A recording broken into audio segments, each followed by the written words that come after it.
Primitive life at the North Pole. The North Pole is the northern tip of the globe, and the first to reach it was the American explorer Robert Peary, who was discovered in 1909 AD. His first land voyage took place in 1968, by a snowmobile led by the American Ralph Plastid.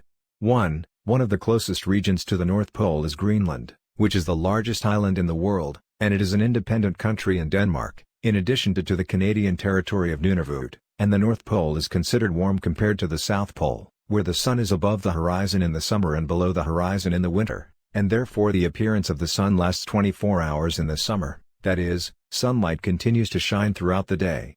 2. It gets dark about 24 hours in the winter, meaning that darkness lasts all day.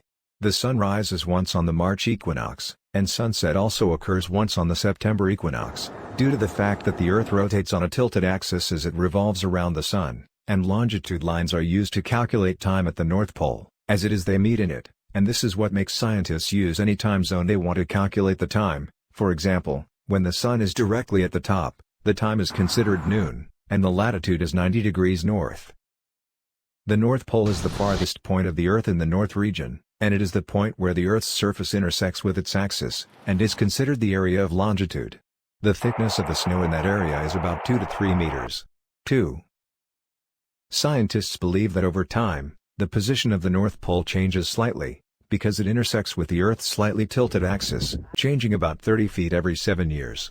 The precise point of the pole at any given moment is called the instantaneous pole, and the temperature in the summer is 32 degrees Fahrenheit, and less than 40 degrees Fahrenheit in the winter, and hurricanes have occurred in recent years in the region, according to what was reported by research stations, and this is part of the climate change in the Arctic. 3. The Eskimos, Inuits, Sami, Labians, and Russians are the original inhabitants of the region, with a total population of more than 2 million people. They have lived in it for more than 9,000 years, and they have worked in fishing before moving to work in the oil fields, and the Vikings are considered the first explorers of the North Pole, as the Norwegians visited in the 9th century. 4.